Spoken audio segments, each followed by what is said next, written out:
Bismillahirrahmanirrahim. Assalamualaikum warahmatullahi wabarakatuh. Perkenalkan, nama saya Muhammad Rahmadian Farudin dengan NIM E1E1200084, jurusan Teknik Informatika Fakultas Teknik. Di sini saya akan membahas tentang materi Riemann sums and definite integral. Di sini perlu kita ketahui bahwa pencetus dari teori ini adalah yaitu ilmuwan yang berasal dari Jerman yang bernama Bernhard Riemann, yang hidup pada tahun 1826 sampai dengan 1866. Kemudian metode Riemann sums ini menghitung secara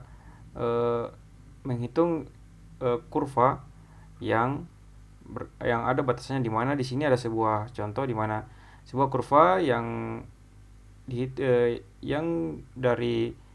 mulainya dari A ke B. Kemudian di sini nanti kita akan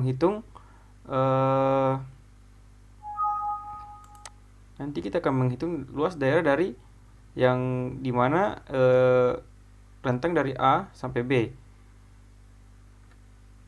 Kemudian di sini metode Riemann sums menggunakan beberapa langkah, di mana langkah pertama itu dari kurva tersebut kita membuat sebuah partisi, di mana atau membuat bagian-bagian membagi ke beberapa bagian dari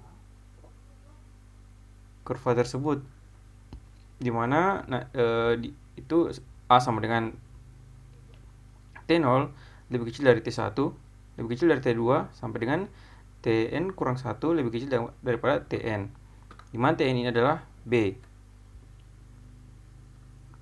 Kemudian setelah dibuat sebuah partisi, di sini ada sebuah bagian yang tidak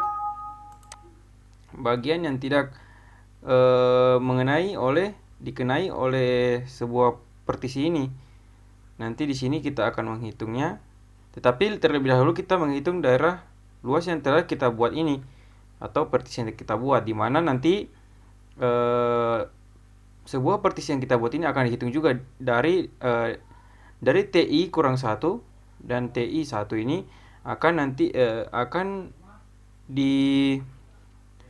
disebut atau dinamakan delta XI sama dengan TI kurang 1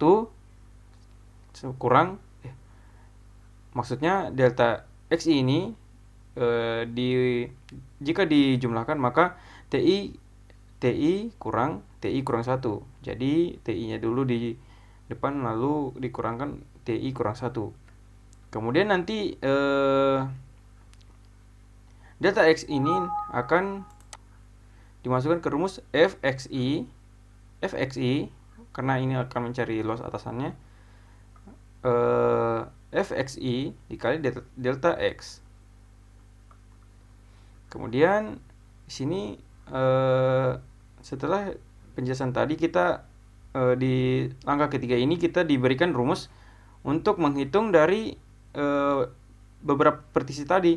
Jadi A sama dengan fx1 dikali delta x1 di plus fx2 dikali delta x2 di plus seterusnya sampai dengan fxn dikali delta xn. Kemudian langkah ketiga ini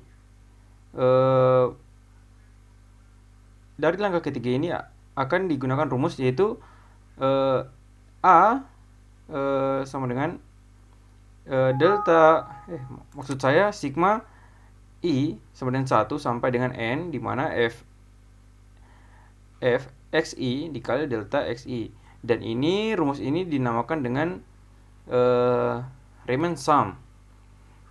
Kemudian dari langkah ketiga ini kita ketahui bahwa ini dari penjumlahan ini sigma ini akan N itu menuju tak hingga, di mana sebuah dari yang kita tidak ketahui tadi pasti kita tidak akan ketahui rumusnya jika kita tidak sekompleks mungkin membuat rumusnya itu.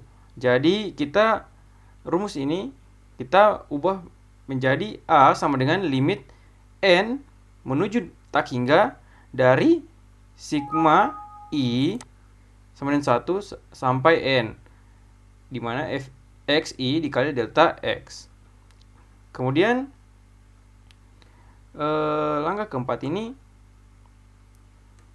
kita menggunakan dari kita menambahkan limit tadi, A sama dengan limit N menuju tak hingga sigma I sama dengan 1 menuju N sampai N, Fxi dikali delta X sama dengan nanti kita akan ubah menjadi A sama dengan diintegral A sampai B Fx dikali dx. Di sini kita sudah melihat perubahannya, di mana nanti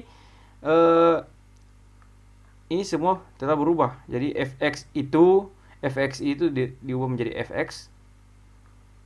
Dan di sini ini disebut dengan integral tentu. Kemudian sigma ini akan menjadi integral. Kemudian Fx dx ini menjadi infinite. Kemudian di sini kita bisa lihat bahwa di sini kita diberikan sebuah kurva yang tadi, di mana rentang A sampai B itu nanti di sini X itu berada di antara A dan B, di mana nanti kita akan mencari posisi X ini, yang dimana nanti kita akan mencari posisi X ini, dimana rumusnya itu Fx dikali dx. Kemudian dari rumus tadi kita bisa ketahui bahwa sigma Fxi dikali delta X itu bisa dinamakan dengan Riemann sum, dan integral A sampai B Fx kali dx itu dinamakan Riemann integral. Ini digunakan untuk mencari kurva tadi yang tak tentu. Di sini jika y sama dengan fx dan seterusnya, di mana a berada di antara di mana x berada di antara a dan b, kemungkinan integral a sampai b itu fx dx sama dengan limit n menuju tak hingga sigma I sama dengan 1 sampai N Fx I dikali dx. Sehingga di sini delta X-nya itu diganti menuju 0 untuk kita mengetahui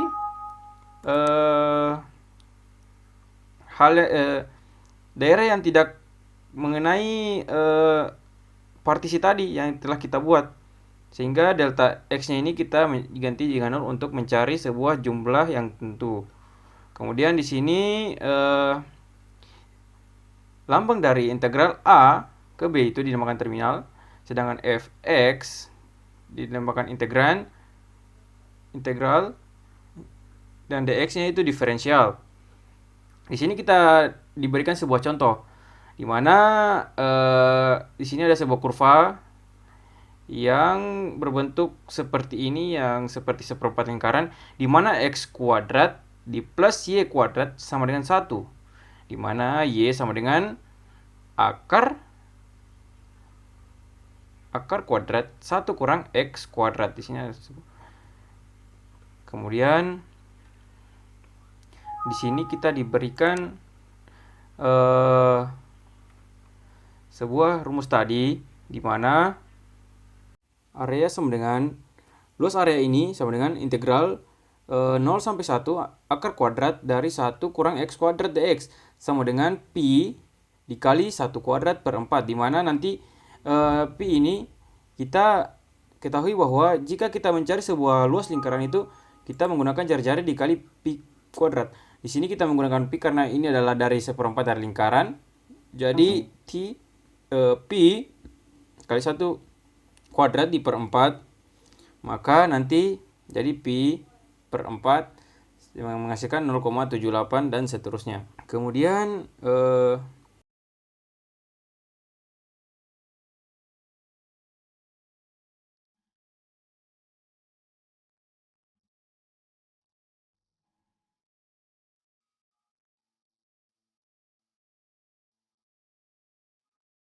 lower sum, dimana kita di sini akan membagi 10 bagian, yaitu 1, 2, 3, 4, 5, 6, 7, 8, 9, 10.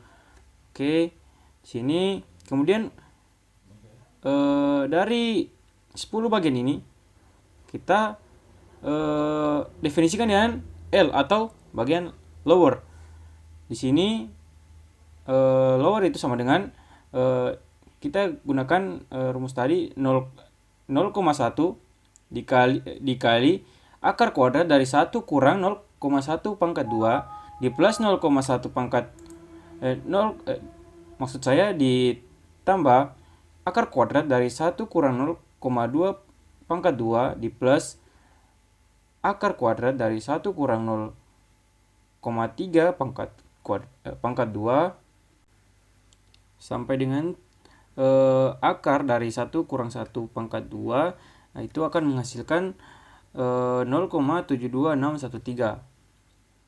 Kemudian setelah kita mendapatkan daerah lowernya atau daerah bawahnya, kita akan menghitung daerah di atas kurva, dimana kita juga menggunakan itu rumus seperti tadi, yang dimana L sama dengan 0,1 dikali akar kuadrat 1,1 dikurang 0, sekian. Di sini juga kita akan menggunakan seperti itu. Tapi bedanya di sini kita akan menggunakan menghitungnya dari 0,0. Jadi U sama dengan 0,1 dikali akar kuadrat dari 1 kurang 0,0 kuadrat di plus akar dari 1 kurang 0,1 kuadrat sampai dengan akar kuadrat dari 1 kurang 0,9 kuadrat. Jadi didapatkan hasil yang diperoleh adalah 0,82613. Kemudian untuk menghitung kurva ini, kita telah mendapatkan daerah lower dan uppernya. Jadi kita tinggal menghitung rata-ratanya untuk menghitung luas area ini, di mana rumusnya itu U sama dengan 0,1 dikali akar kuadrat dari 1,0,0 kuadrat ditambah L lower. Jadi yang kita dapatkan itu adalah 0,1 dikali 0,1 dikali 0,72613 sama dengan 0,82613.